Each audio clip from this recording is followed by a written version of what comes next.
কক্সবাজারের ভারুয়াখালী নদীর উপর ৩৬ কোটি টাকা ব্যয়ে এই সেতুটি নির্মাণ কাজ শুরু হয় ২০২০ সালে। সেতুর কাজ ২ বছরের মধ্যে শেষ হওয়ার কথা, তবে পেরিয়ে গেছে ৪ বছর। এর মধ্যে মেয়াদ বাড়ানো হয়েছে ৩ বার, তারপরও শেষ হয়নি সেতুটির নির্মাণ কাজ। ঠিকাদারি প্রতিষ্ঠান তমা কনস্ট্রাকশন ও মেসার্স এম.এ. জাহের জেভি যৌথভাবে প্রকল্পটি বাস্তবায়ন করেছে। অভিযোগ উঠেছে, কাজ অসমাপ্ত রেখে ২০ কোটি টাকা হাতিয়ে নিয়েছে ঠিকাদাররা। যাবত এই ব্রিজটা নিয়ে অত্যন্ত কষ্টে আছি।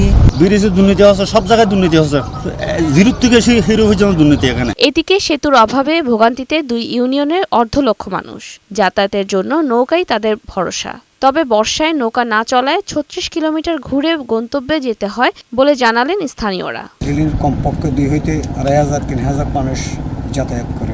এই দুইটা ব্রিজ যদি আমাদের অতি দ্রুত সময়ের মধ্যে যদি নির্মিত হয়, মাছ এবং চিংড়ি এবং লবণগুলা দ্রুত সময়ে রপ্তানি করার সুযোগ পাবে। দ্রুত সেতুটি নির্মাণ কাজ শেষ করার দাবি জানিয়েছে স্থানীয় এই জনপ্রতিনিধি।